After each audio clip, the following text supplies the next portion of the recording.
Ang hangin ay mabigat sa init ng gabi, tanging ang marahan na kaluskos ngang kumot ang gumuguhit sa katahimikan ng malaking silit tulugan. Sa ilalim ngang maputlang sinak ngang buwan na tumatagos sa bintana, ang nga anino ay sumasayaw na parang nga multo ngang kasalanan. Ang bawat pahinga ay malalim at mabilis, isang ritmo ngang pagnanasa at paalinlangan na napupuno sa bawat sulok ngang kwarto. Isang mahinang tini ang pilit na kumakawala, halos isang bulong na puno ngang paktanggi at paksuko. Marco, hindi pwede. Kapatid mo siya. Pakiusap ni Isabel, ang kanyang nga salita ay kinakain ng halik na mas malalim, mas mapilit. Naramdaman ni Marco ang panginginig ng katawan nito sa ilalim ng kanyang nga kamay, isang panginginig na nagsasabi na lawang makaibang kwento, ang isa ay paglaban, at ang isa ay ang lihim na paghahanap. Ang bango ngang niyang buho ay parang lason na unti-unting lumulukop sa kanyang katinuan, at ang lambot ng kanyang balat ay isang paanyaya sa isang paraisong ipinagbabawal. Ito ang silid ng kanyang kapatid na si Luis, ang kanilang tahanan, isang sagradong lugar na ngayon ay nilalapastangan ng kanilang nga katawan na nagliliyap sa init. Si Luis, na malayo dahil sa trabaho, ay walang kamalay-malay sa apoy na sinindihan ng kanyang pagkawala. Sa bawat sandali, ang bigat ng katasilan ay lalong bumabaon sa dibdib ni Marco, ngunit ang puwersa ng pagnanasa ay mas malakas, isang alon na hindi niya kayang labanan. Paano sila umabot sa puntong ito? Kailan simulang malusaw ang mahangganan sa pagitan ng tama at mali? Habang ang kanilang makatawan ay nagiging isa sa dilim, bumabalik sa isipan ni Marco ang lahat. Ang bawat tingin, bawat ngiti, bawat pagkakataon na hindi sinasadya, ay tilam nga malilit na habang patungo sa naapoy na gabi na ito. Hindi niya alam kung ito ba ay tadhana, o isang masalimuot na bita na binuo ng kalungkutan, ng pangungulila, at ng nga kahinaan na itinatago sa pusong bawat tao. Ang alam lang niya, sa sandaling ito, ay hawak niya sa kanyang mabisi ang asawa ng niyang kapatid, at ang mundo sa labas ng silit na ito ay tumigil sa pag-ikot. Ang paalis sa magulo at maingay na siyudad ay parang isang malalim na pahinga matapos ang matagal na pagkakalunod. Para kay Marco, ang bawat kilometrong nilalakbay ng bus palayo sa Maynila ay isang pagpapalayo mula sa magusaling bakal na tila walang katapusan at sa ingay na kumakain sa kaluluwa. Ang init ng probinsya na sumalubong sa kanya pagbaba niya ay iba, hindi ito ang nakakapasong init ng aspalto, kundi ang init na may dalang amoy ng lupa, ng gabasang dahon, at ng pamilyar na tahanan. Habang naglalakad siya sa pamilyar na kalsada patungo sa bahay ng kanyang kuya, ramdam niya ang bawat alaala na bumabalik, ang ngiti ng kabataan, ang nga pangarap na binuo sa ilalim ng puno ng mangga. Si Luis, ang kanyang kuya, ay matagal nang naging matagumpay. Ang bahay nito ay isang testamento sa lahat ng kanyang pinapaguran, isang malaking istruktura na may malawak na hardin, nakatayo bilang simbolo ng pangarap na natupad. Ngunit para kay Marco, sa likod ng ganda nito, paliging may isang uri ng kalungkutan na bumabalot dito, isang katahimikan na masyadong malalim. Pagpasok niya sa malaking gate, ang katahimikang iyon ang unang sumalubong sa kanya. Walang sigla ng mga tawa, walang tunog ng telebisyon, tanging ang marahang ihip ng hangin na nakpapagalaw sa mga dahon ng halaman. Pumasok siya sa loob ng bahay, at ang lamig ng aircon ay agad na yumakap sa kanyang balat na pinapawisan. Kuya Luis? Ate Isa? Tawa niya, ang kanyang boses ay tila nilamon ng kalawakan ng sala. Walang sumagot, inilapak niya ang kanyang baksa sa hiet at simulang maklakat-lakat, pinakmamasdan ang mga larawan na nakasabit sa dingding. Isang larawan ng kasal nina Luis at Isabel, masaya sila. Ang kanilang mangiti ay abot tanga, puno ang pag-asa. Sa tabi nito, mga larawan ng kanilang nga bayahe sa iba't ibang bansa. Sa bawat larawan, tila unti-unting nawawala ang kislap sa mga mata ni Isabel. O baka naman, imahinasyon lang niya iyon. Narinig niya ang isang mahinang kaluskos mula sa hardin sa likod bahay. Dahan-dahan siyang naglakad patungo sa salaming pinto na nakabukas. At doon, nakita niya ito. Si Isabel. Nakatayo siya malapit sa mga halaman ng rosas, may hawak na gunting para sa paghahalaman, nakatalikod ito sa kanya. Ang suot nito ay isang simpleng puting maxi dress na malayang bumabaksa sa kanyang katawan, sumasayaw sa bawat ihip ng hangin. Ang mahaba at itim nitong buho ay nakatirintas ng maluwag, at ilang hibla nito ay malayang lumilipat malapit sa kanyang lig, na tila hinahalikan ng hangin. Huminto si Marco, pinanot lamang ito mula sa malayo. Sa ilang sandali, hindi niya ito nakilala. Ang Isabel na naalala niya ay ang dalagang mahiyain na ipinakilala sa kanya ni Luis maraming taon na ang nakalipas. Ang babaeng nasa harap niya ngayon ay iba. Mayroon siyang isang kapanatagan sa kanyang nga kilos, isang kahinahunan na namumula sa pagiging isang ganap na babae. Dahan-dahan itong lumingon, marahil ay naramdaman ang kanyang presensya. At sa sandaling iyon, ang mundo ni Marco ay tila huminto sa pag-ikot. Ang mukha ni Isabel ay mas humulma, mas matipuno, ngunit ang mata nito ay nanatiling malalim at nangungusap. Ngumiti ito nang makita siya, ngunit ang ngiting iyon ay hindi umabot sa kanyang mata. Sa halip, isang bakas ng kalungkutan ang nanatili ron, isang ulap na hindi kayang itago ang anumang ngiti. Marco, sabi nito, ang kanyang boses ay malambing at mahinahon. Nakawi ka na pala. Naglakad ito palapit sa kanya, at sa bawat hakbang nito, lalong bumibilis ang tibok ng puso ni Marco. Hindi niya maintindihan. Bakit ganito ang epekto nito sa kanya? Ate Isa, sabi niya, pilit na pinapakalma ang kanyang sarili. Kararating ko lang. Ang ganda mo pa rin. Isang simpleng papuri, ngunit sa pagitan nilang dalawa, tila may mas malalim itong kahulugan. Naktama ang kanilang mga mata sa loob ng ilang segundo. Isang kislap, isang bagay na hindi may paliwanag, ang dumaan sa pagitan nila. Isang pakilala sa isang bagay na hindi pa nangyayari, isang pangako ng isang bagay na ipinababawal. Agad silang umiwas ng tingin, kapwa nahihiya sa kung anumang naramdaman nila sa maikling sandaling iyon. Kumusta ang bayahe mo? Halika, mapahinga ka muna. Ihahanda ko ang kwarto mo, sabi ni Isabel, nauna nang maglakad pabalik sa loob.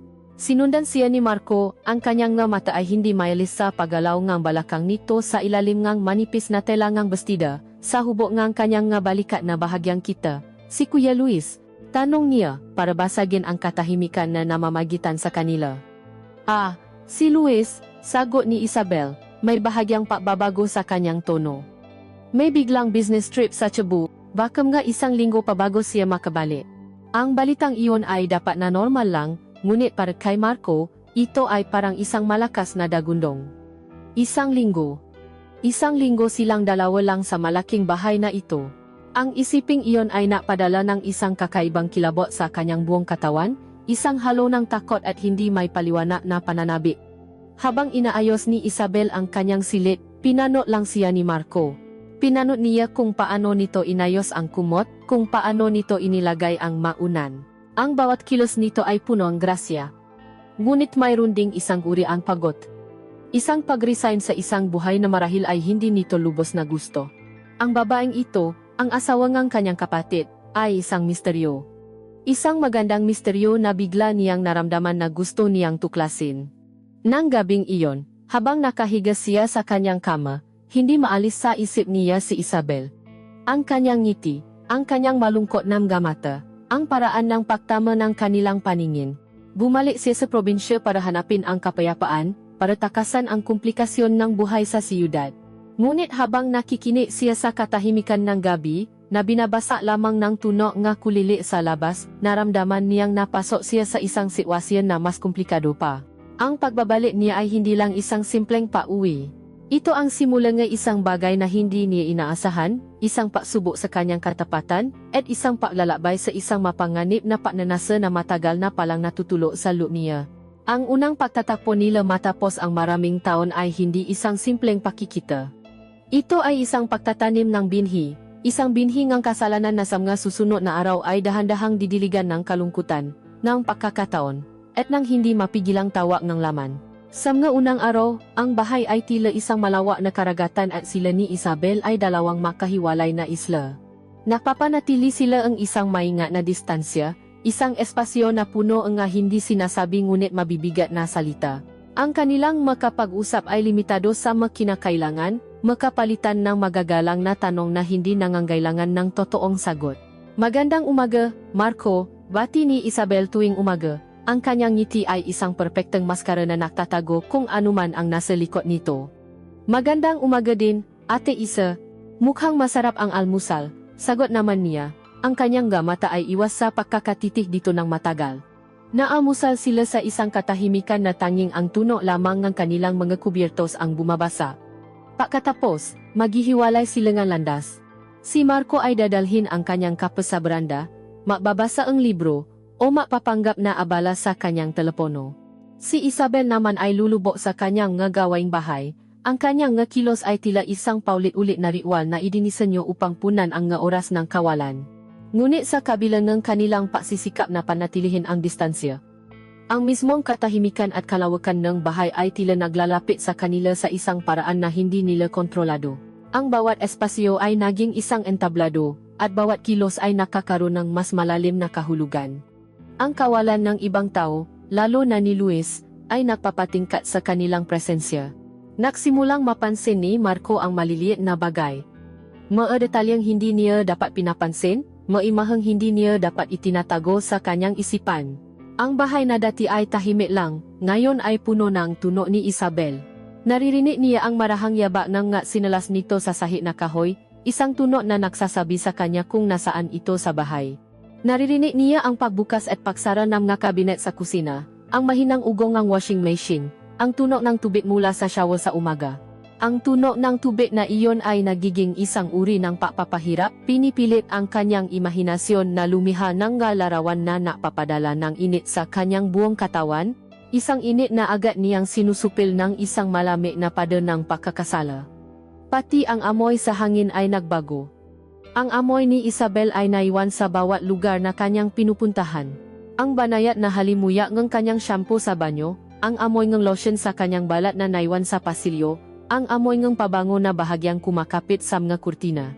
Minsan, kapag nakakasalubong sila, ang amoy na iyon ay tila yumayakap sa kanya, at sa buong araw, ang alaalang iyon ay mananatili sa kanyang pang-amoy, isang paalala ang kanyang ipinagbabawal na presensya. At ang pinakamahirap sa lahat ay ang nga bagay na kanyang nakikita. Sa kusina, habang naghahanda itong tanghalian, madalas siyang nakaupo sa hapag-kainan, nakukunwaring may binabasa. Ngunit ang kanyang nga mata, sa likod ng kanyang pagpapanggap, ay nakatuon dito.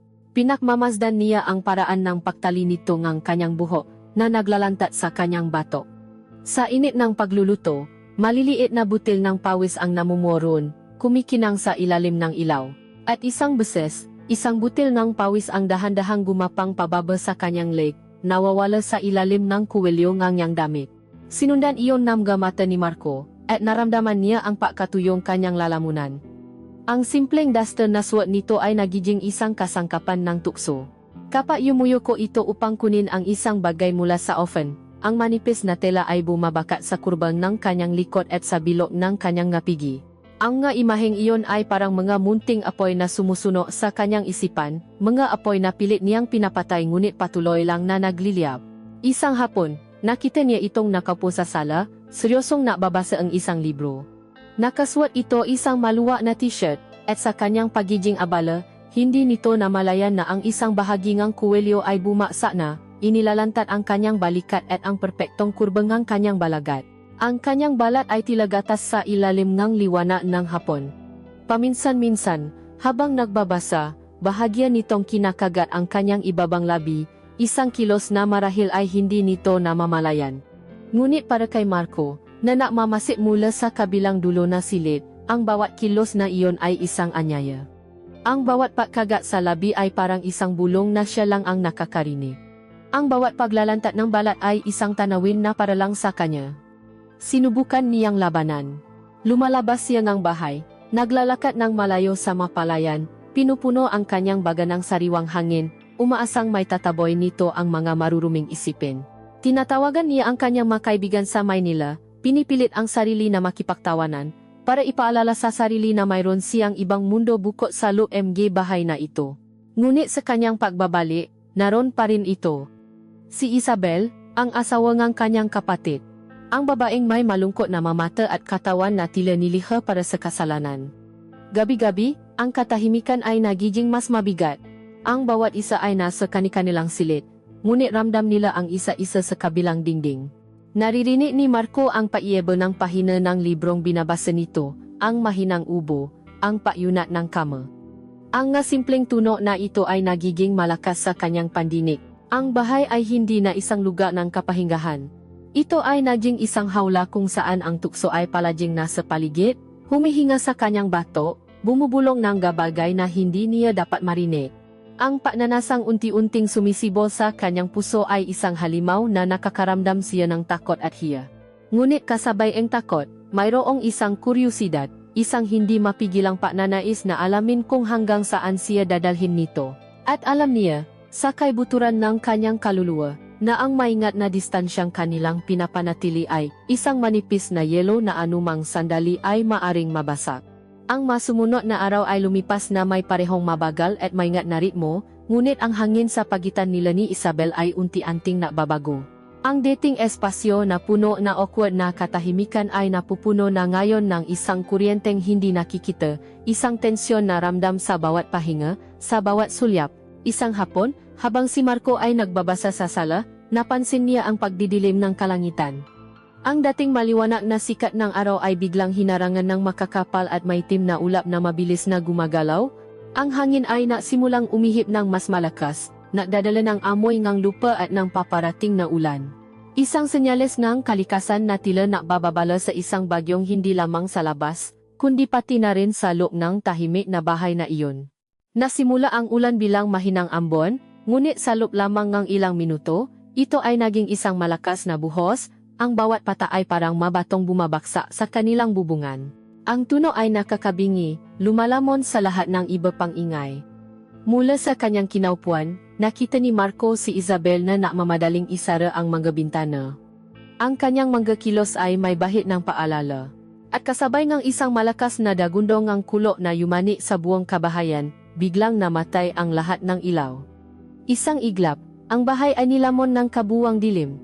Tanging ang paulit-ulit na kislap ng kidlat sa labas ang nakbibigay ang panandalyang liwana na lumiliha nga nakakatakot na anino sa madingding. Isang mahinang sigaw ang narinig ni Marco mula sa kusina. Isabel? Tawag niya. Ang kanyang boses ay puno ng pag-alala. Agad siyang tumayo, kinakapa ang daan sa dilim. Nandito lang ako, sagot nito, ang boses ay nanginginig. Nakita niya ang anino nito malapit sa pinto ng kusina. Ayos ka lang? Tanong niya habang lumalapit. Oh, nagulat lang ako, sabi nito. Sa kabilang ng dilim, ramdam niya ang takot nito. Nakapaan sila sa dilim, naghahanap ng kandila o posporo. Sa kanilang paghahanap, ang kanilang nga kamay ay nakakadikit-dikit, makdampi na panandalian ngunit naiwan ng bakas ng init sa kanilang nga balat. Sa wakas, nakahanap si Marco ng isang kahon ng posporo. Sa unang pakaliskis, ang apoy ay sumindi, at ang liwanag nito, kahit maliit, ay tila isang kaligtasan sa gitna ng kadiliman. Sinindihan nila ang ilang kandila, at ang kanilang maliliit na apoy ay nagsimulang sumayaw, nagbibigay buhay sa maanino sa kanilang paligid. Ang mukha ni Isabel ay nagliliwanag sa init ng kandila, at nakita ni Marco ang totoong takot sa mga mata nito. Sakto sa sandaling iyon, tumunog ang telepono ni Isabel. Ang liwanag mula sa screen nito ay tila nakakasilaw sa dilim. Si Luis. Nakita ni Marco ang pagbabago sa ekspresyon ni Isabel, isang pilit na pagngiti habang sinasagot ang tawa. Hello, mahal, sabi nito, ang kanyang boses ay pilit na pinapakalma. Oh, ayos lang kami dito, malakas ang ulan, nawalan kami ng kuryente. Tumahimik ito, nakikinig sa sinasabi sa kabilang linya. Pinanot lang ni Marco ang mukha nito, ang paggalaw ang kanyang malabi sa liwanag ang kandila. Ano? Sigurado ka?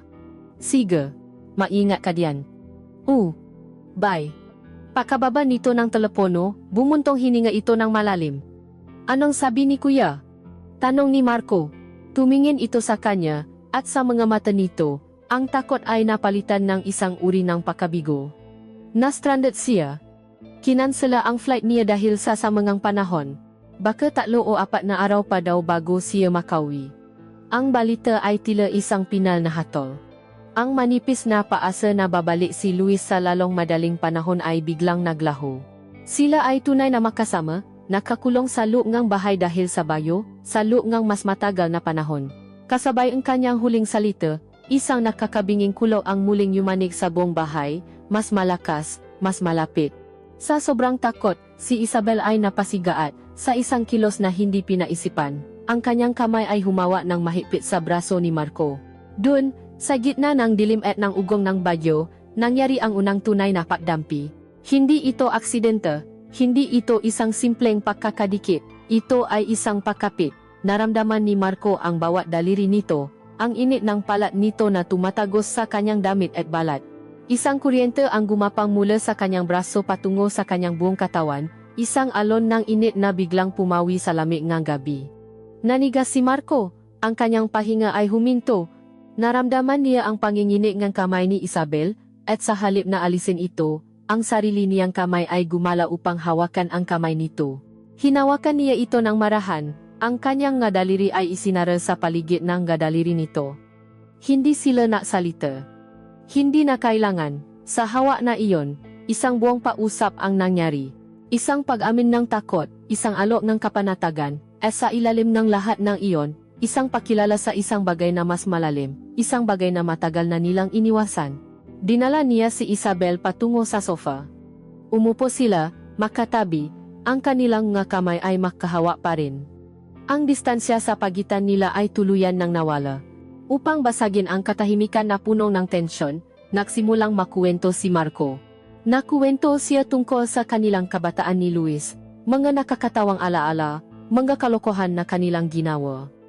Ang kanyang boses ay mababa at kalmado, isang tangkang papapagaan sa mabigat na kapaligiran.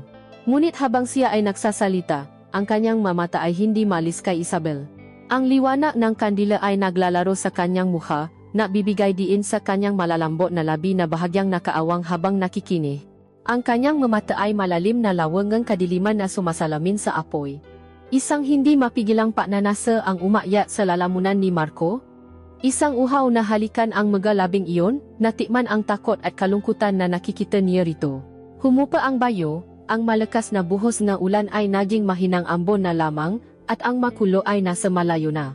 Sa katahimikan, tumingin si Isabel sa kanya, ang kanyang nga mata ay kumikinang, marahil mula sa nga luhang hindi pinakawalan. At sa isang boses na nangingini at halos pabulong, sinabi niya ang mga salitang mapapabago sa lahat. "Salamat, Marco," sabi niya. "Kung wala ka dito, hindi ko alam kung paano." Ang kanyang nga salita ay isang pag-amin. Isang pag-amin ang kanyang kahinaan, ang kanyang kalungkutan, ang kanyang pangangailangan. At naintindihan ni Marco na ang kanyang sinasabi ay hindi lang tungkol sa takot niya sa bagyo. Ito ay tungkol sa mas malalim na bagyo na matagal nang namumuo sa loob ng kanyang puso, sa loob ng tahimik na bahay na ito. Ang masalita ni Isabel ay nanatiling nakabitin sa hangin, mas mabigat kaysa sa katahimikan na pumapalibot sa kanila. "Kung wala ka dito, hindi ko alam kung paano." Isang pag-amin na bumiyak sa manipis na yelo ng kanilang pag-ingat. Si Marco ay hindi sumagot, walang salitang kayang bumagay sa bigat ng sandaling iyon. Ang tanging nagawa niya ay titigan ito, ang kanyang mga mata ay nagsasalita ng lahat ng hindi kayang sabihin ng kanyang bibig, habang ang kanyang hinlalaki ay marahang hinahaplos ang likod ng kamay nito. Ang apoy mula sa makandila ay sumasayaw, ang liwanag nito ay naglalaro sa kanyang mukha, nabibigay buhay sa lungkot sa kanyang mata, at sa parehong pagkakataon, napapakita ng isang kislap ng isang bagay na mas malalim pa. Isang uhaw na matagal nang hindi napapansin. Sa labas, ang ulan ay unti-unti nang tumitila, ngunit tila may huling hininga pa ang bagyo. Isang huli, hindi inaasahan, at malakas na dagundong ng kulo ang biglang yumanis sa buong bahay, mas malakas kaysa sa lahat ng nauna. Ang biglang ingay ay bumasa sa kanilang mahinang sandali. Sa sobrang gulat, si Isabel ay napapitla ng malakas. Ang kanyang katawan ay umikas, at sa kanyang paggalaw, nawalan siya ang balanse sa gilid ng sofa. Bago pa man makapag-isip si Marco, ang katawan ni Isabel ay bumagsak, hindi sa sahig, kundi patagilid, direkta sa kanyang dibdib. Ang pagbagsak ay hindi malakas, ngunit ang epekto nito ay parang isang pagsabog. Ang distansya sa pagitan nila ay hindi na lamang nawala, ito ay sa pilitang winasak. Ang mundo ni Marco ay biglang napuno ni Isabel. Ang una niyang naramdaman ay ang bigat nito, isang mainit at malambot na bigat na yumakap sa kanya. Sumunod ay ang amoy nito, ang halimuyak ng kanyang buhok at balat ay biglang naging napakatindi, isang halong ng bulala at ng init ng isang babae, isang amoy na tila nilikha upang sirain ang katinuan ng isang lalaki. At pagkatapos naramdaman niya ito. Ang di may kakailang lambot ng kanyang dibdib na nakadiin sa kanyang tadyang. Ang bawat patibok ng kanyang puso ay ramdam na ramdam niya, mabilis at malakas, na tila nakikipakarera sa sarili niyang puso na biglang kumabo na parang tambol. Sa isang iglap, ang lahat ng pada na itinayo ni Marco sa kanyang isipan ay gumuho. Ang pagpipigil, ang pagkakasala, ang katapatan sa kanyang kapatid, lahat ng iyon ay natunaw sa init ng kanilang nga katawan. Ang kanyang mabraso, na tila may sariling isip, ay gumalaw upang yakapin ito. Hindi upang itulak, kundi upang hawakan, upang mas ilapit pa ito sa kanya. Naramdaman ni Isabellen ang pagbabago sa yakap niya. Mula sa pagiging isang aksidente, ito ay naging isang intensyon. Dahan-dahan siyang naangat ng mukha. Sa dilim na bahagyang nililiwanagan ng kandila, natama ang kanilang nga mata. Ang takot sa mga mata ni Isabel ay naroon pa rin, ngunit ngayon ay may kasama na itong ibang emosyon, isang tanong, isang paksusumamo, isang pakpayal. Dahan-dahan, gamit ang kanyang isang kamay, hinawakan ni Marco ang baba nito.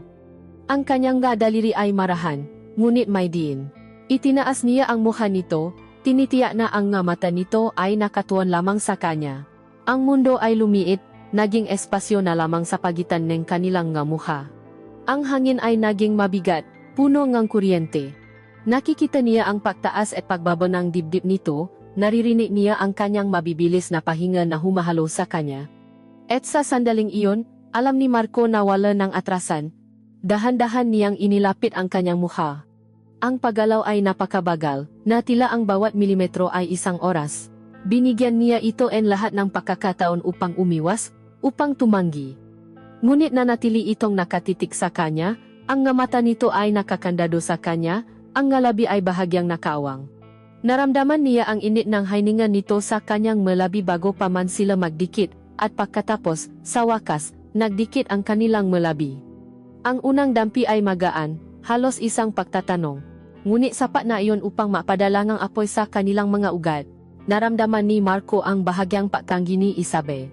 Isang mahinang ungol ang lumabas sa lalamunan nito, at ang kanyang makamay ay dumapo sa kanyang dibdib, na tila handang itulak siya palayo. Ito ang huling paklaban ng kanyang konsensya, ang huling paalala sa kanyang asawa, sa kasalanang kanilang ginagawa. Ngunit hindi huminto si Marco. Sa halip na umatras, mas idiniin niya ang kanyang labi. Ang halik ay naging mas malalim, mas mapilit. Mula sa isang tanong, ito ay naging isang pahayag. Ipinatikim niya rito ang lahat ng kanyang tinatagong pagnanasa, ang lahat ng gabi na pinangarap niya ito, ang lahat ng sakit ng pagpipigil. At doon, sa ilalim ng bigat ng kanyang pagnanasa, sumuko si Isabel. Ang kanyang katawan na kanina'y naninigas ay biglang lumambot. Ang kanyang nga kamay na kanina'y nakatula ay ngayon ay kumapit ng mahigpit sa kanyang damit. Ang kanyang nga labi ay bumuka, at sinagot niya ang kanyang halik. Ang pagsagot niya ay hindi mahina, hindi nag-alinlangan. Ito ay punong isang gutom na katumbas ng sa kanya. Isang gutom na nakmula sa mga taon ng pag-isa, sa magabingang kalungkutan, sa isang katawan na matagal nang hindi nararamdaman ang init ng tunay na pagnanasa. Ang halik ay naging isang marahas na sayaw. Matamis at mapait. Matamis dahil sa wakas ay natikman nila ang ipinagbabawal na prutas, ang lasa ng balat ng isa-isa. Mapait dahil sa bawat dampingan nilang mga labi ay may kaakibat na anino ngang kataksilan. Ang bawat halik ay isang pagtataksil kay Luis, isang paglapas tangan sa kanilang tahanan, isang kasalanan na mananatili sa kanila magpakailanman. Ngunit sa sandaling iyon, walang pakialam si Marco. Ang tanging mahalaga ay ang babaeng nasa kanyang mabisi, ang init ng katawan nito, ang lasa ng kanyang malabi. Ito ang langit at impyerno na makasama.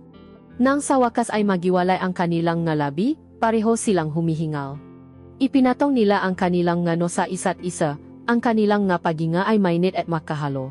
Sa labas, ang bagyo ay tuluyan ng tumigil. Ngunit sa loob ng sala, sa gitna ng maanino na nililihang nga kandilang malapit ng maubos, isang bagong bagyo ang nagsisimula pa lamang, isang bagyo ngang pagnanasa na mas malakas at mas mapanira kaysa sa anumang ulan o kulo. Pagkatapos ang halik na iyon, ang katahimikan ay bumalik, ngunit ito ay ibang uri nga tahimikan. Hindi na ito ang katahimikan ng pag-ingat o pag-alinlangan, kundi ang katahimikan na sumusunod sa isang malaking pagsabo, kung saan ang hangin ay mabigat sa mga alikabok ng naganap na. Pareho silang humihingal, ang kanilang ngano ay makadikit, ang kanilang nga hininga ay nagahalo sa hangin na may amoy ngang kandila at ng ulan. Walang salitang namutawi sa kanilang nga bibig, hindi na kailangan. Ang lahat ng dapat sabihin, ay nasabi na sa paraan ng pagkapit ng makamay ni Isabel sa damit ni Marco, sa paraan ng pagyakap ng magabraso ni Marco sa kanyang baywang. Sa isang kilos na puno ang isang desisyon na matagal nang nabubuo, dahan-dahang tumayo si Marco. Hindi niya binitawan ang mga mata ni Isabel. Sa liwanag ang kandila, ang kanyang mukha ay seryoso, puno ang pagnanasa, ngunit mayroon ding bahid ng kalungkutan, isang paunawa sa biga ng kanilang susunod na gagawin. Nang hindi nagsasalita, yumuko siya at marahang binuhat si Isabel. Isang maliit na singhap ang kumawala sa malabi nito, ngunit hindi ito pumalag. Sa halip, isinabit nito ang kanyang braso sa kanyang lip, at ibinaon ang kanyang mukha sa kanyang balikat, na tila nakatago mula sa buong mundo, mula sa sarili niyang konsensya. Ang paglalakad mula sa sala patungo sa silid tulugan ay tila isang paglalakbay na walang katapusan.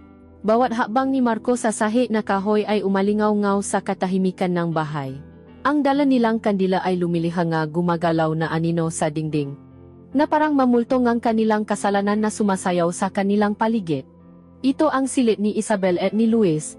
Ang katotohanan iyon ay parang isang matalim na kutsilyo sa dibdib ni Marco. Ngunit ang pagnanasa na dumadaloy sa kanyang maugat ay mas matalim, mas makapangyarihan. Marahan niyang ibinaba si Isabel sa kama. Ang malambot na kutson ay lumubog sa bigat nito. Sa loob na ilang sandali, nakatayo lamang si Marco sa tabi ng kama, pinagmamasdan ito. Nakahiga ito roon, ang kanyang buhok ay nakakalat sa puting unan, ang kanyang mata ay nakatitik sa kanya, isang halong ng takot at pag-asam. Dahan-dahan, lumuhod si Marco sa tabi ng kama. Ang kanyang kamay ay nangingini habang inaabot niya ang dulo ng bestida nito. Ang kanyang daliri ay marahang hinaplos ang tela, bago niya ito dahan-dahang itinaas. Ang bawat pulgada ngalak na nalalantad ay tila isang bagong teritoryo, isang sagradong lupa na ngayon pa lang niya natutuklasan. Ang tunog ng tela na dumadausdos sa kanyang balat ay tila napakalakas sa kanilang tahimik na silid. Nang tuluyan ng mahubad ang bestida, ang kanyang katawan ay nabunyak sa ilalim ng liwanag ng kandila. Ang kanyang balat ay maputi, halos kumikinang sa dilim. Ang kanyang mabalikat ay bilugan at makinis. At ang kanyang dibdib, na nababalutan ng isang manipis na itim na latse, ay puno at perpekto. Hindi gumalaw si Marco. Tinitigan niya lamang ito, sinasaulo ang bawat kurba, ang bawat linya. Tinitigan niya ang paraan ng pagtaas at pagbaba ng kanyang dibdib sa bawat mabilis nitong pahinga. Tinitigan niya ang makitik nitong baywang na unti-anting lumalapat patungo sa kanyang balakang. Para siyang isang manlalakbay na sa wakas ay natakpuan ang isang kayamanan na matagal na niyang hinahanap. Pagkatapos dahan-dahan, yumuko siya. Ang kanyang maklabi ay hindi ang kanyang maklabi ang unang dumampi, kundi ang kanyang hininga. Naramdaman ni Isabel ang init nito sa kanyang leg bago pa man siya halikan. At nasimula ang paglalakbay. Ang ngahalik ni Marco ay marahan at maingat, na parang isang deboto na sumasamba sa isang diyosa. Mula sa kanyang leg, ang kanyang malabi ay gumapang pababa sa kanyang balagat, tinikman ang alat ng kanyang balat. Bawat halik ay nagiwan ng bakas na apoy. Habang ang kanyang malabi ay gumagalugat, ang kanyang makamay ay nagsimula ring maglakbay, hinahaplos ang kanyang baywang, ang kanyang mahita, pinapakiramdaman ang bawat pulgada ng kanyang balat na tila ito ang unang pagkakataon na nakahawak siya ng isang babae. Sa gitna ng nangalap na pagnanasa, isang mahinang tinig ang kumawala kay Isabel. Marco. Bulong niya. Ang kanyang boses ay basa at punong ang pagsusumamo. Mali ito. Ang nga salita ay isang huling pagtatangke ng kanyang isipan na labanan ang agos na tumatangay sa kanya. Ngunit ang kanyang katawan ay may ibang sinasabi, ito ay yumuyukot sa bawat dampi, sumasagot sa bawat halik. Hindi pinansin ni Marco ang kanyang maksalita, ngunit narinig niya ang sakit sa likod ng ma ito. Ipinapatuloy niya ang kanyang paglalakbay pababa, ang kanyang mahali ay nagiging mas mapuso. Nilakpasan niya ang itim na las, at hinalikan ang mainit na balat sa itaas ng kanyang dibdib. Isang ungol ang kumawala kay Isabel, isang tunog na halo ng sakit at ang hindi may kakailang sarap. Diyos ko, pakiusap niya sa hangin. Patawarin mo kami. Ang kanyang makprotesta ay hindi napatanggi, kundi makdasal. Magadasal para sa kapatawaran sa isang kasalanang alam niyang buong puso niyang gagawin. Shh! Bulong ni Marco sa kanyang balat, ang kanyang boses ay malalim at nakakalasing. Hayaan mo lang mangyari. Hayaan mo lang. Ang kanyang nga salita ay parang isang gayuma, pinapakalma ang nagwawalang bahagi ang kanyang isipan, habang ginigising naman ang natutulo na demonyo sa kanyang katawan. At doon, sa ilalim ng kanyang nga hali at haplos, ang nga huling bakas ng pagtutol ni Isabel ay tuluyang naglaho. Ang kanyang nga bulong ng pagkasala ay napalitan ng nga ungol ng pagnanasa. Ang kanyang nga kamay ay huminto sa pagiging mahina at nagsimulang kumapit sa kanyang buhok, hinihila siya palapit. Ang gabi ay naging isang mahabang sayaw ng nga anino at ng nga nagliliyap na katawan. Ang bawat pagdampi ay isang salita sa isang wikang sila lang ang nakakaintindi. Ang bawat hali ay isang pangako ang isang langit na may kaakibat na habambuhay na impyerno. Ito ang kanilang unang gabi. Isang mabagal na pagtuklas hindi lamang sa katawan ng isa-isa, kundi pati na rin sa lalim ng kanilang kalungkutan. At sa taas ng pagnanasang kaya nilang marating kapag sila ay makasama sa dilim. Ang umaga pagkatapos ang gabing iyon ay dumating na may isang liwanag na tila mapanghusga. Pagsikat ng araw, ang mga anino na natago sa kanilang kasalanan ay biglang naglaho, at ang bawat sulok ng bahay ay tila isang testigong hindi nagsasalita. Nagising si Marco sa kanyang sariling silid, hindi niya matandaan kung paano siya nakabalik doon, o kung si Isabel ba ang umalis sa kanyang tabi bago pa man mag-umaga. Ang tanging naiwan ay ang amoy nito sa kanyang unan, isang multong nga halimuya na nagpapatunay na ang lahat ay hindi isang panaginip. Ang bigat ng katotohanan ay dumagan sa kanyang dibdib na parang isang malaking bato. Nagawa nila. Tumawid sila sa isang hangganan na alam nilang hindi na nila mababalikan pa. Ang unang pagtatakbo nila sa liwanag ng araw ay sa kusina. Si Isabel ay nakatalikod, nagtitimpla ng kape. Ang suot nito ay isang simpleng duster. At ang kanyang buhok ay nakapusot ng maayos. Sa unang tingin, para bang walang nagbago. Para bang siya pa rin ang asawa ng kanyang kapatid, at siya pa rin ang kanyang bayaw na bumibisita. Ngunit nang lumingon ito ay naktama ang kanilang nga mata, ang buong ilusyon ay gumuho. Isang kislap ng pagkakasala, ng hiya, ang mabilis na dumaan sa mamata nito bago ito agad na umiwas ng tingin. Magandang umaga, bulong nito. Ang boses ay halos hindi marinig. Kape? Salamat, sagot ni Marco. Ang sarili niyang boses ay tila dayuhan sa kanyang pandinig. Ang almusal na iyon ay ang pinakamahabang almusal sa kanyang buhay. Ang bawat pagnguya, bawat pagigop ng kape, bawat kalansing ng kutsara sa plato, ay umalingaw-ngaw sa nakabibinging katahimikan. Hindi sila makatingin sa isa-isa ng diretso. Ang kanilang mga mata ay laging nakatuon sa pagkain, sa bintana, sa kahit saan, basta hindi lamang sa mukha ng taong kasama nila sa kasalanan. At ganon na simula ang kanilang bagong buhay, isang buhay na may dalawang magkaibang mukha. Sa umaga, sila ay dalawang estranghero na nakatira sa isang bahay, gumagalaw ng may labis na paingat, na parang ang sahig ay puno ng baza na bote. Ang kanilang mapausap ay pilit at walang laman, maksalitang napapalutang sa ibabaw ngang isang malalim na dagat ng hindi masabi. Ngunit sa ilalim ngang lahat ng pag-iingat na iyon, isang bagong wika ang nabuo sa pagitan nila, isang wika ang lihim na sulyap. Minsan, habang nahuhugas ng pinggan si Isabel, mararamdaman niya ang nga mata ni Marco sa kanyang likod. At kapag lumingon siya, mahuhuli niya itong nakatitig. Ang kanyang nga mata ay puno nga alaala ng nagdaang gabi, at ng isang pangako para sa susunod. Ang isang sulyap na iyon ay sapat na, isang mabilis na pausap na walang tuno, na nagsasabing, hindi ko makalimutan, at sumasagot ng, ako rin. Ang bahay na dati malawa ay biglang naging napakaliit. Bawat pasilyo ay tila kumikitik kapag sila'y nakakasalubong. Ang dating simpleng pagdaan sa isa-isa ay nagiging isang pagsubok, isang pagpipigil na huwa abutin ang kamay nito, na huwa hawakan ang kanyang baywang. Ang hangin sa pagitan nila ay laging may kuryente, isang tensyon na halos pisikal, na nagpapahirap sa kanilang pahinga.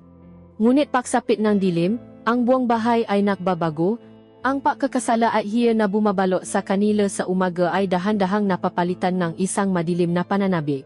Ang katahimikan ng gabi ay hindi na nakakailang, ito ay nagiging isang paanyaya.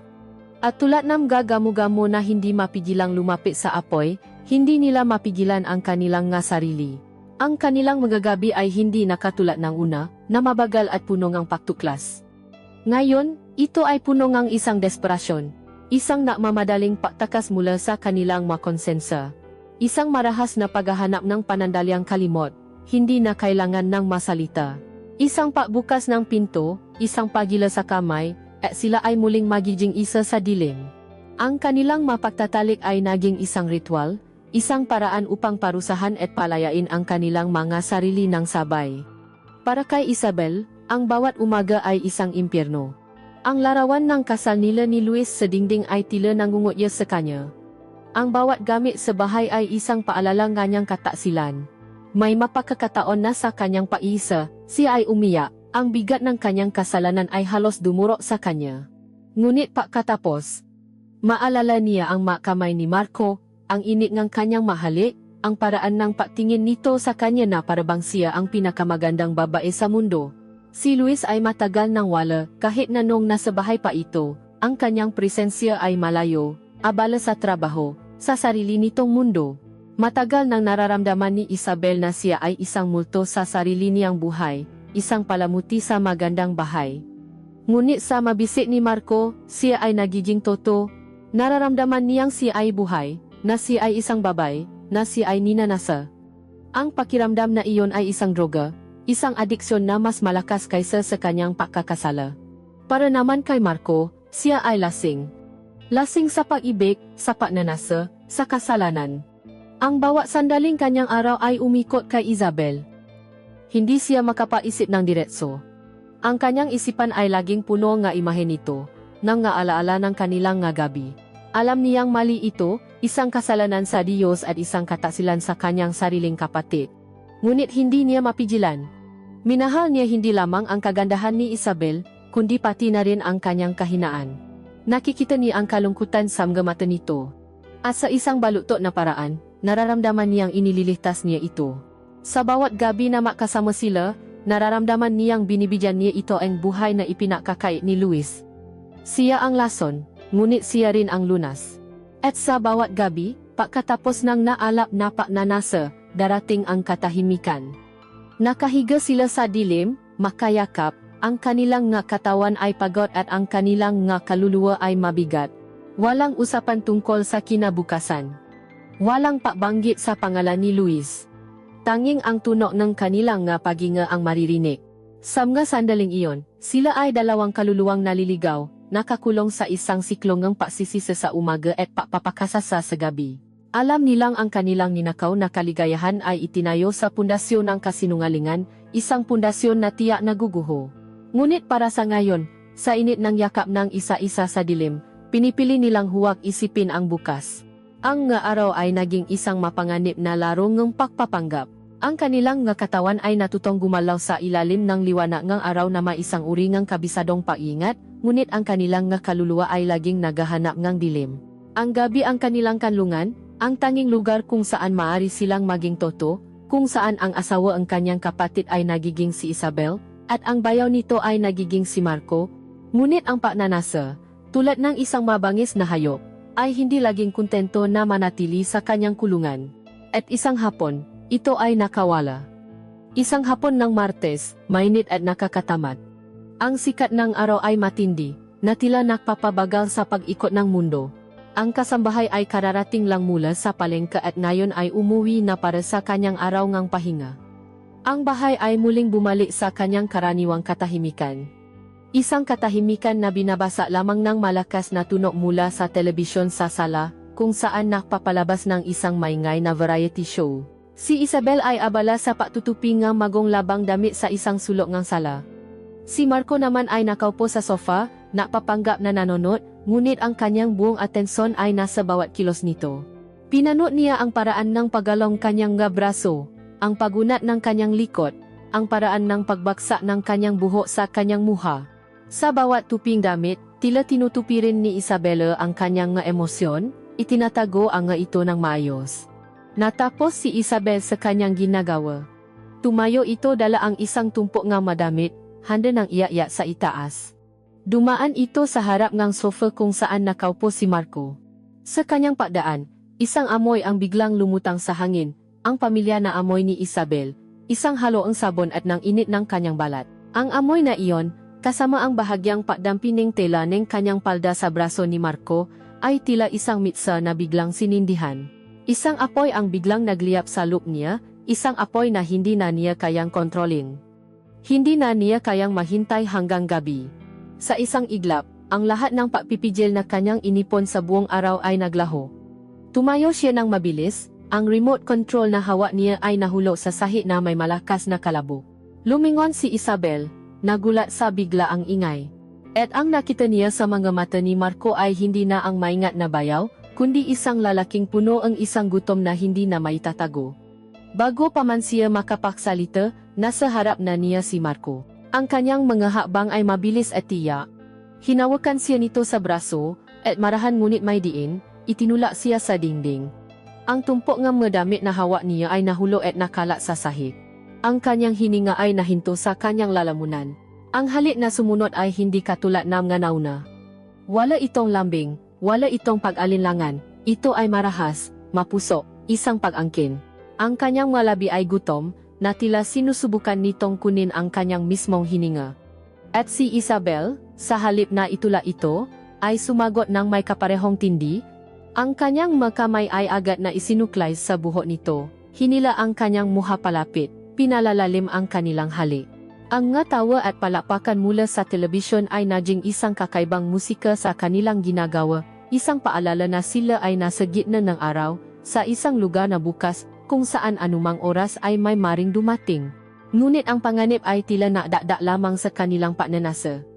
Itinulak siya ni Marco patungo sa sofa, at sila'y bumaksa dito na makayakap. Ang kanilang mga katawan ay nahanapan, na pumiglas sa ilalim ng kanilang mga damit na tila mga balakid sa kanilang nararamdaman. Sa sobrang pagmamadali, hinawakan ni Marco ang blusa ni Isabel at hinila ito ng malakas. Ang tunog ng napunit na tala at 6 butones na tumalsik ay isang marahas na deklarasyon ng kanyang kawalan ng pasensya. Inilantad nito ang kanyang balat at ang kanyang itim na lasenabra. Ang kanyang dibdib ay umalon sa bawat mabilis niyang pahinga. Hindi nakpatalo si Isabel.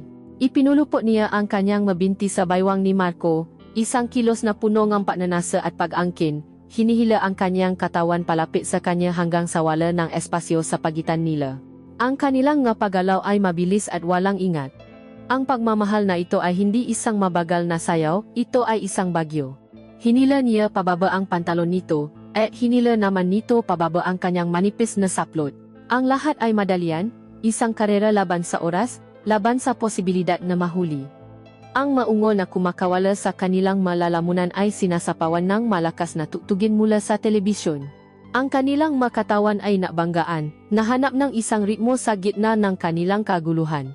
Ang bawat paggalah ay puno ang isang desperasyon, na tila sinusubukan nilang ipasok ang lahat ng kanilang tinatagong pagnanasa sa isang maikling sandali ng katapangan. Nakita ni Marco ang paalong ng dibdib ni Isabela sa bawat kanyang paggalaw, ang pawis na namumuo sa kanyang ang paksaran ng kanyang nga mata sa isang halong ng sakit at ng sukdulang sarap. Ito ay ibang Isabel. Ito ay hindi ang malungkot na asawa ng kanyang kapatid. Ito ay isang babaeng nag-aalab, isang babaeng kumukuha ng kung ano ang gusto niya nang walang takot. At sa sandaling iyon, mas minahal niya ito, mas ninasan niya ito. Nang marating nila ang rurok ng kanilang pagnanasa, ito ay isang sabay na pagsabok, isang marahas na pagpapalaya na nagiwan sa kanilang parehong pagod at humihingal. Sa loob ng ilang sandali, nanatili silang makadikit, ang kanilang nga puso ay kumakaripas pa rin. Ngunit nang unti-unting humupa ang init, ang malamig na katotohanan ay mabilis na bumalik. Bigla silang nakatinginan, at sa mga mata ng isa-isa, nakita nila ang kanilang ginawa. Ang katapangan ay napalitan ng takot. Mabilis silang kumilos. Nakmamadaling isinuot ang kanilang mga damit. Kinuha ni Isabel ang kanyang punit na blusa mula sa sahig, ang ebidensya ng kanilang kawalan ng pag-ingat. Tinitigan niya ito, at pagkatapos ay mabilis na itinago sa ilalim ng sofa, na parang isang kriminal na nakatatago ng sandata. Umupo sila sa magkabilang dulo ng sofa, ang muebles na naging saksi at kama sa kanilang kasalanan. Hindi sila makatingin sa isa-isa. Ang ingay mula sa telebisyon na kanina'y kanilang kakampi ay ngayon ay tila nangungutya sa kanila. Ang kanilang ginawa ay hindi na isang lihim na itinatago sa dilim. Isinagawa nila ito sa liwanag ng araw. Ang kanilang pagnanasa ay hindi na isang bagay na kanilang kinokontrol, ito na ngayon ang kumokontrol sa kanila. At sa katahimikan na bumalot sa kanila, alam nilang tumawid sila sa isang bagong hangganan, isang lugar na mas mapanganib, kung saan ang bawat susunod na hakbang ay maring ang kanilang huling pagkakamali. Ang pagiging matapang sa liwanag ng araw ay may kasamang lason. Matapos ang kanilang mapuso na pagtatalik sa sala, isang bagong uri ng takot ang namuo sa pagitan nina Marco at Isabel. Ang kanilang kasalanan ay hindi na lamang isang lihim na itinatago sa dilim, ito ay isang halimaw na nakpakita na sa liwanag, at alam nilang anumang sandali ay maari itong muling umatake. Dahil dito, ang nasumunod na araw ay naging mas maingat, ang kanilang paiwas sa isa-isa ay naging mas pilit. Ang bawat sulyap ay may kasamang kaba, ang bawat pagdampi, kahit na aksidente, ay nagdudulot ng isang mabilis na pagtibok ng puso na dulot ng takot. Naniniwala sila na may isa pa silang araw, 24 na oras pa, bago bumalik si Luis. Ang kaalamang iyon ay isang manipis na kumot ng seguridad na kanilang pinanghahawakan. Ngunit ang tadhana ay isang mapaglarong kalaban. Isang hapon, habang sila ay nasa kusina, tahimik na naghahanda ng merienda, isang tunog ang bumasa sa kanilang katahimikan. Ang tunog nga isang sasakyan na pumarada sa garahe. Ang pamilyar na tunog ngang makina ngang kotse ni Luis.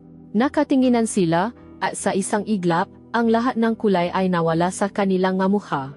Ang kanilang nga puso ay tila huminto sa pagtibo. Hindi maari, bulong ni Isabel, ang kanyang mata ay nalalaki sa takot. Bukas pa dapat ang uwi niya. Ngunit ang tunog ngang masusi sa pinto, ang pagpihit ng seradura, ay isang hatol na hindi na mababago. Bumukas ang pinto. At doon, nakatayo si Luis.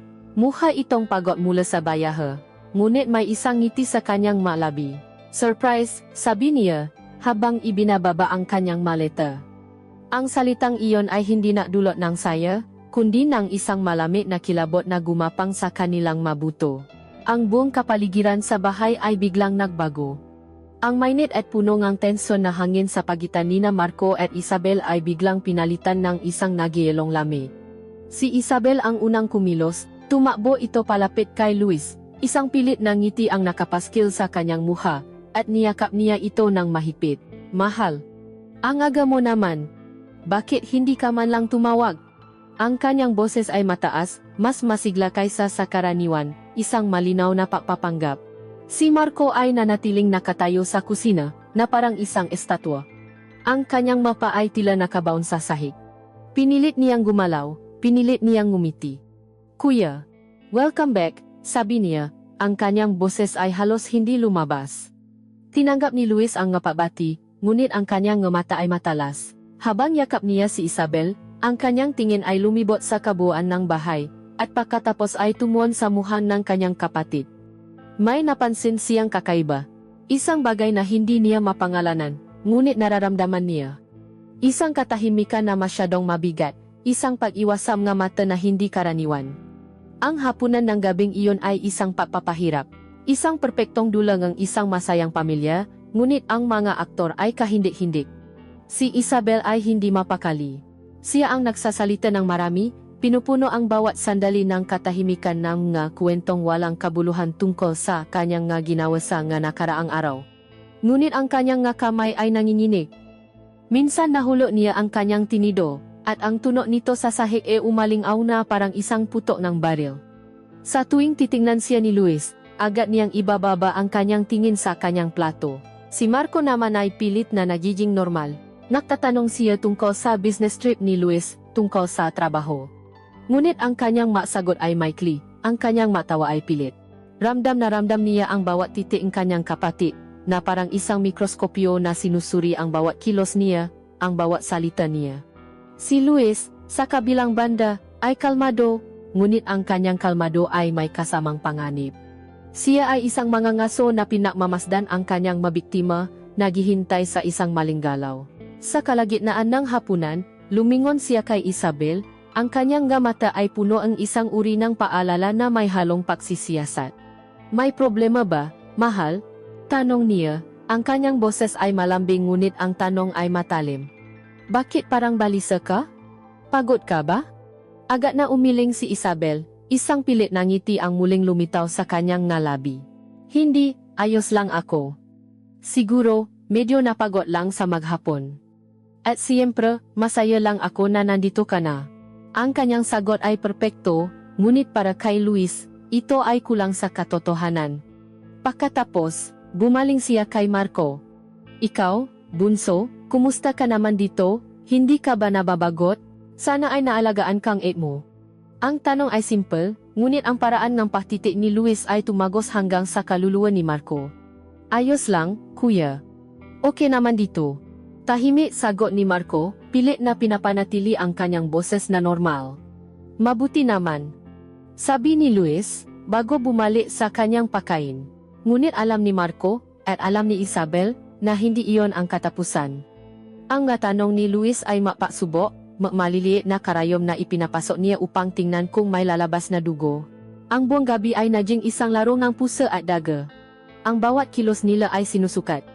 Ang dating natural na espasyo sa pagitan nila ni Isabel ay ngayon ay naging isang malawak na bangin, at ang kanilang pilit na pagdistansya sa isa't isa ay mas lalo lamang nadulot ng hinala. Nang matapos ang gabi at ang bawat isa ay pumasok na sa kani-kanilang silid, ang tensyon ay hindi nawala. Para kay Marco, ang kanyang silid ay naging isang kulungan. Nakahiga siya sa dilim, nakikinig sa mamahihinang tunog mula sa kabilang dingding, ang silid kung saan makasama ngayon ang kanyang kapatid at ang babaeng kanyang minamahal. Ang bawat mahinang tawa, bawat kaluskos, ay parang isang saksak sa kanyang dibdib. Ang apoy ng pagnanasa ay napalitan ng apoy ng selos at ng isang nakakapasong takot. Sa kabilang silid, si Isabel ay nakahiga sa tabi ni Luis, nakatalikod, nagpapanggap na tulog. Ramdam niya ang bawat pahinga ng kanyang asawa sa kanyang likod. Ang bawat pahinga na iyon ay isang akusasyon. Si Luis naman ay gising na gising.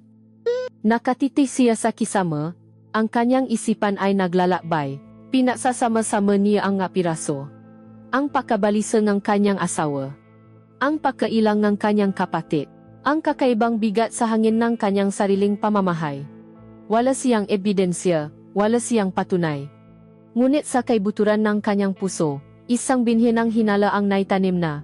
At alam niyang hindi siya titigil hanggang sa ang binhing iyon ay lumaki at mamungangang isang mapait na katotohanan. Ang ligtas na mundo ni Marco at Isabel ay gumuho na. Ang laro ay nagbago. Hindi na lamang sila natatago nga isang lihim, sila ngayon ay tumatakbo mula sa isang taong nagsisimula ng mahahanap. Ang pagbabalik ni Luis ay nagdalan isang yelo na bumalot sa buong kabahayan. Ngunit sa ilalim na yelong iyon, ang apoy sa pagitan ni Marco at Isabel ay hindi namatay. Sa halip, ito ay naging mas mapanganib, isang apoy na nababaga sa ilalim ng lupa, naghihintay ng pagkakataong sumiklab. Ang tensyon ay halos hinihiwa sa hangin. Sa bawat pagkakataon, ramdam nila ang mapanuring nga mata ni Luis, at dahil dito, ang kanilang pagnanasa ay nahaluan ng isang bagong sangkap, ang kilik ng panganib. Upang pagaanin ang mabigat na kapaligiran, o marahil upang masubukan sila, nakpases si Luis na maimbita ng ilang malalapit na kaibigan at kamaanak para sa isang maliit na salu-salu isang Sabadong gabi. Ang bahay na sa mga nakaraang araw ay naging isang tahimik na entablado ang kasalanan ay biglang napuno ng gatawa, ng musika, at ng masayang kuwentuhan. Para sa mga bisita, ito ay isang masayang pagtitipon. Ngunit para kina Marco at Isabel, ito ay isang entabladong kasinungalingan, at sila ang nga pangunahing aktor. Pinilit nilang ngumiti, makipag-usap, at magpanggap na normal ang lahat. Si Luis ang perpektong host, laging may dalang alak para sa mabisita, laging may isang biro sa kanyang malabi. Ngunit ang kanyang mamata ay hindi natutulog. Palagi itong nagmamasid, sinusundan ang bawat galaw, pinapakinggan ang bawat salita. Dumating ang hapunan. Ang lahat ay nakaupo sa paligid ng mahabang mesa, nakakasiyahan. Nakataon na si Marco at Isabel ay makatabi ang upuan, sapat na malapit upang maramdaman ang init ng isa-isa. Sa ilalim ng malakas na tawanan ang ingay ng makubiertos, sa ilalim ng takip ng puting mantel, nagsimula ang isang mas mapanganib na laro. Nagsimula ito sa isang paa. Ang paa ni Marco ay aksidenteng dumampi sa paa ni Isabel. Hindi ito gumalaw. Nanatili itong nakadikit doon, isang maliit na koneksyon sa gitna ng kaguluhan. Pagkatapos, ang kamay ni Marco na nakapatong sa kanyang hita ay dahan-dahang gumapang, pulgada sa bawat pulgada, palapit sa kamay ni Isabel. Ang kanyang puso ay kumakabo ng malakas sa kanyang dibdib, isang ritmo ng takot at ng hindi may paliwanag na kasiyahan. Sa wakas, nakdikit ang dulo ng kanilang nga daliri. Isang kuryente ang muling gumapang sa kanilang mga ugat. At pagkatapos, ang kanilang mga kamay ay tuluyan ng makapit, mahigpit, isang lihim na paangkin sa ilalim ng mesa. Nakikipausap sila sa kanilang mga katabi, tumatawa sa mga biro, ngunit ang kanilang buong kamalayan ay nasa kanilang mga kamay na makahawa. Ito ay isang matamis na lason, isang kapangahasan na napabilis sa kanilang pulso. Minsan, lumingon si Luis sa kanilang direksyon, at sa isang iglap ay halos bumitaw sila, ngunit hindi. Sa halip, mas hinipitan pa nila ang kanilang hawa, isang tahimik na paksuwe, isang paksubo sa kanilang kapalaran. Habang lumalalim ang gabi, mas dumadalas ang painom ni Isabel ng alak. Ang bawat lago ay tila nagbibigay sa kanya ng lakas ng loob, isang pansamantalang kalasa laban sa kanyang konsensya. Ang kanyang matawa ay naging mas malakas, ang kanyang mata ay naging mas makislap. Napansin ito ni Luis. Dahan-dahan lang, mahal, sabi niya mula sa kabilang dulo ng mesa. Ang kanyang boses ay malambing ngunit ang kanyang mata ay may babala, baka maparami ka. Ngumiti lang si Isabel at itinaas ang kanyang kopita. Nang matapos ang party at umalis na ang bisita, ang bahay ay muling binalot ng katahimikan. Ngunit ang katahimikan ngayon ay mas mabigat, puno ng alak, ng usok ng sigarilyo, at ng kasinungalingang kanilang binitawan.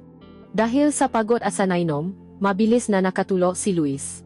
Ang kanyang malalim at ritmikong pahinga ay umalingaw-ngaw sa kanilang madilim na silid. Ngunit si Isabel ay gising na gising. Ang ala ay hindi napatulog sa kanya, sa halip ay ginising nito ang isang pagnanasang mas malakas kaysa sa kanyang takot. Dahan-dahan siyang bumangon mula sa kama. Ang bawat kilos niya ay maingat, sinusukat. Pinakinggan niya ang pahinga ni Luis, tinitiyak na ito ay tulo na tulo.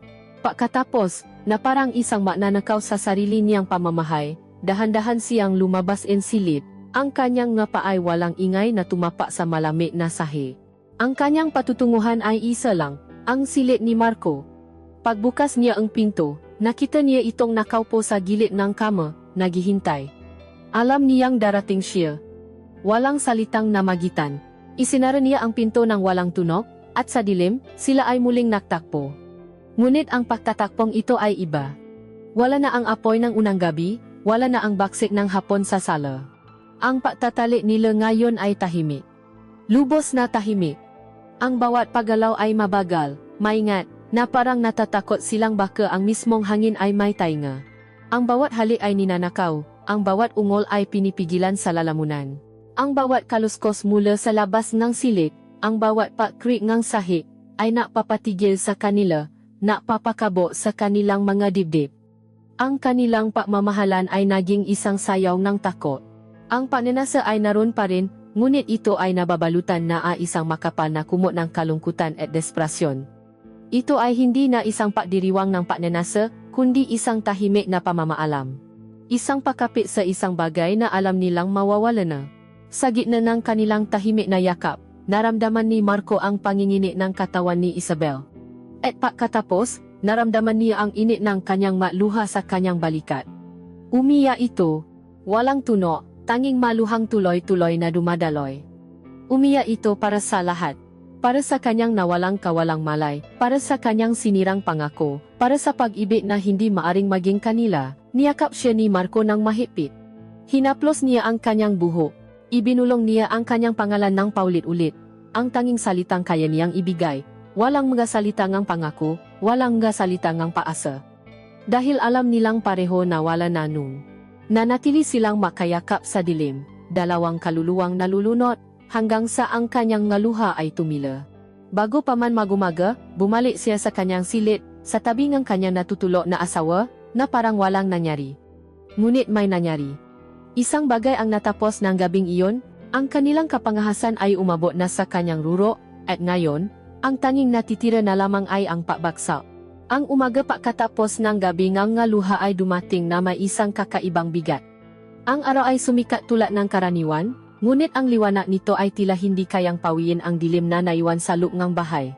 Si Isabel ay gumalaw na parang isang anino, ang kanyang mata ay bahagyang namamaga, isang bagay na madali niyang may sisisi sa ala kung sakaling may magtanong. Ngunit walang natanong.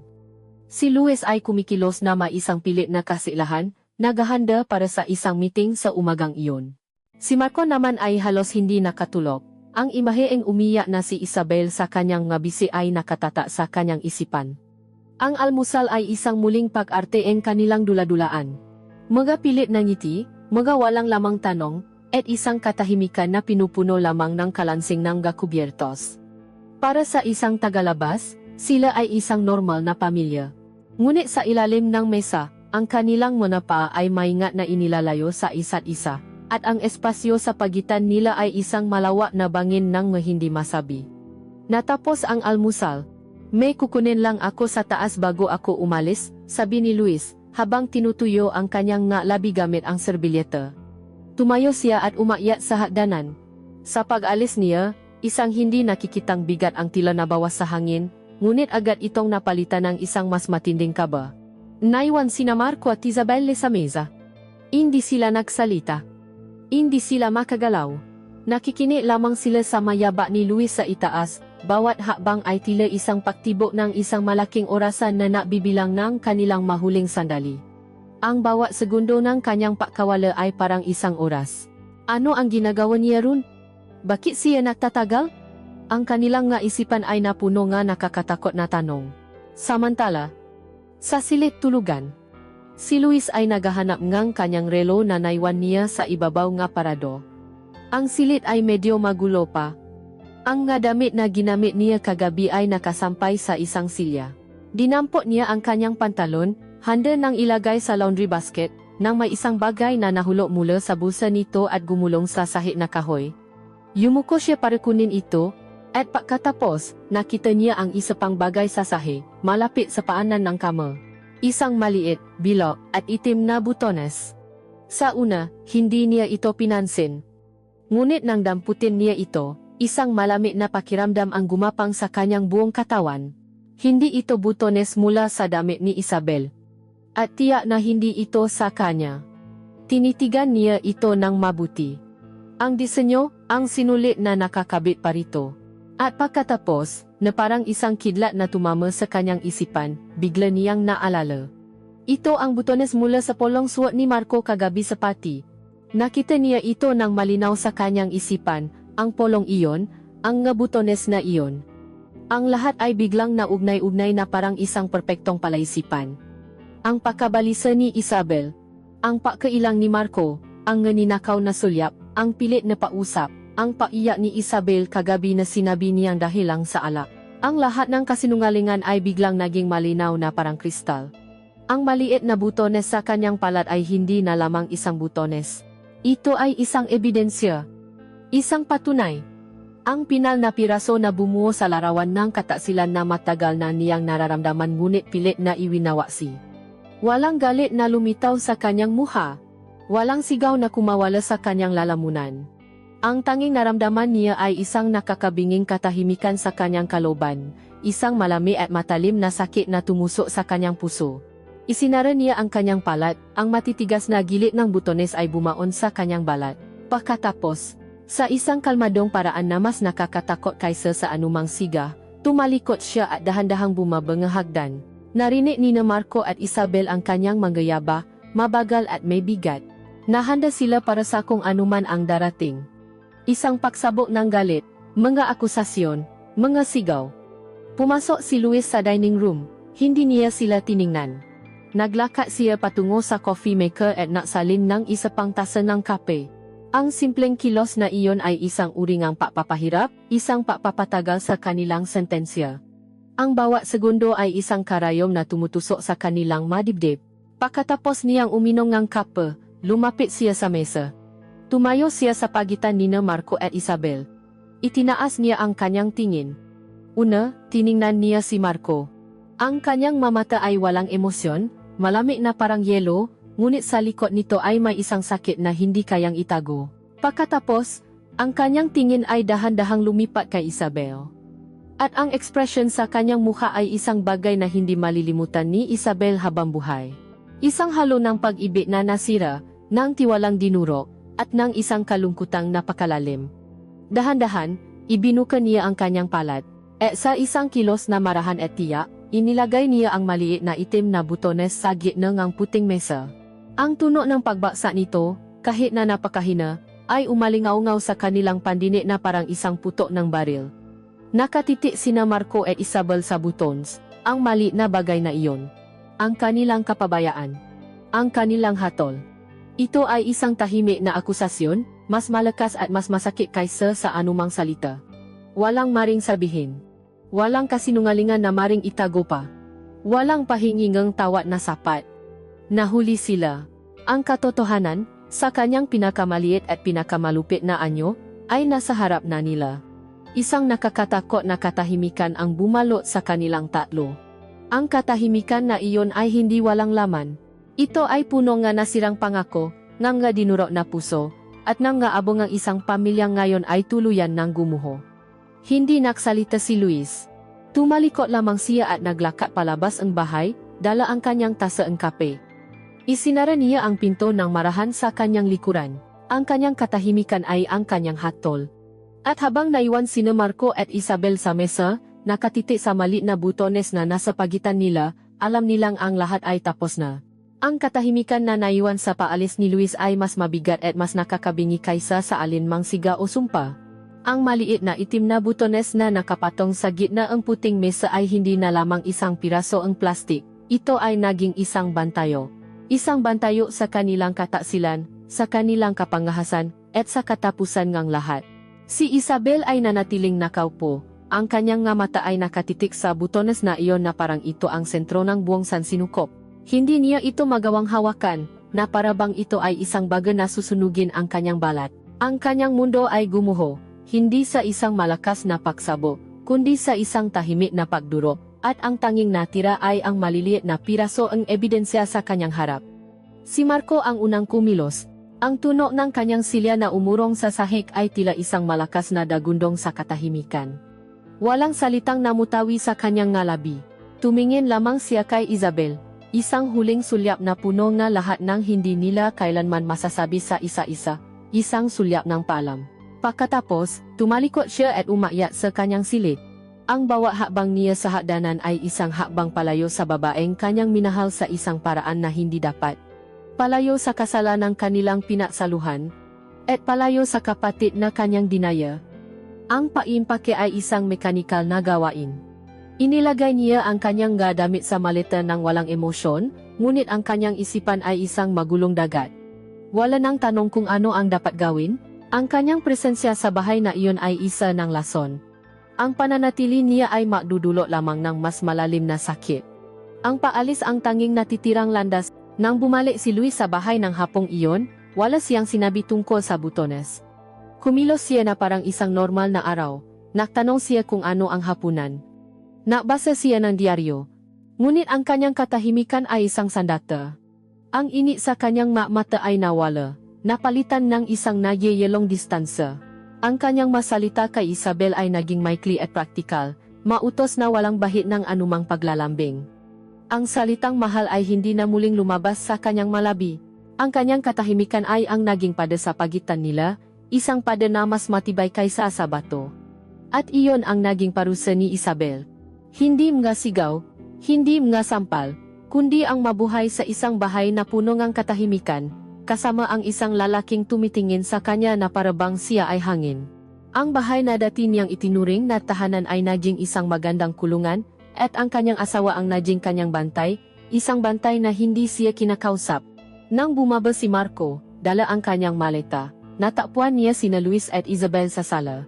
Nakaupo sila sa makabilang dulo ng sofa. Isang malawak na espasyo ang naghihiwalay sa kanila. Kuya, alis na ako, sabi ni Marco, ang kanyang boses ay basak. Tumingin si Luis sa kanya, isang tingin na walang kapatid, tanging isang hukom. Tumango lamang ito, mag-ingat ka, sabi niya, ang nga salita ay walang laman, walang bigat. Huling tiningnan ni Marco si Isabel. Ang kanyang mukha ay isang maskara ng hinapis. Ang kanyang mata ay nagsusumamo, ngunit para saan? Walang nakakaalam. Isang bahagyang tango lamang ang kanyang isinukli, isang tahimik na pakilala sa kanilang pinaksamahan at sa lahat ng kanilang winasa. Pagkatapos, tumalikot siya at lumabas ng pinto, hindi na lumingon pa. Tumayo si Isabel mula sa sofa. Dahan-dahan siyang lumapit sa bintana, na parang isang taong nasa ilalim ng isang gayuma. Mula doon, pinanot niya si Marco na isakay ang kanyang maleta sa likod ng isang taksi na naghihintay. Hindi ito lumingon pabalik. Pumasok ito sa sasakyan, at dahan-dahan itong umandar palayo. Sinundan ng kanyang mata ang papalayong sasakyan hanggang sa ito ay maging isang maliit na tuldok na lamang sa kahabaan ng kalsada, hanggang sa tuluyan itong nilamon ng distansya.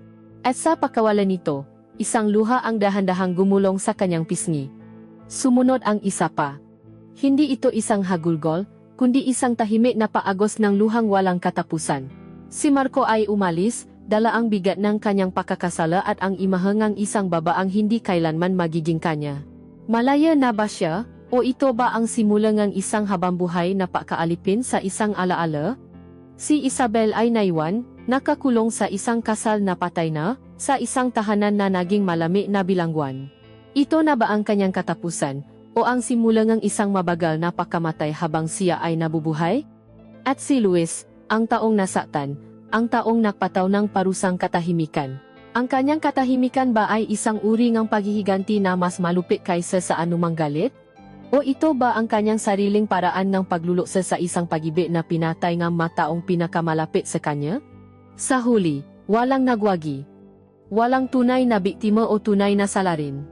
Silang tatlo ay matalunan, nasuno na kaluluwa sa isang apoy ng pagnanasang hindi dapat sinindihan. At habang ang araw ay dahan-dahang lumulubok, ang tanging naiwan sa magandang bahay na iyon ay ang katahimikan, isang katahimikang sumisigaw ng lahat ng uri ng sakit, at ang aninoong isang babaeng nakatayo sa bintana, umiyak para sa isang kahapon na hindi na may babalik at para sa isang bukas na hindi na darating.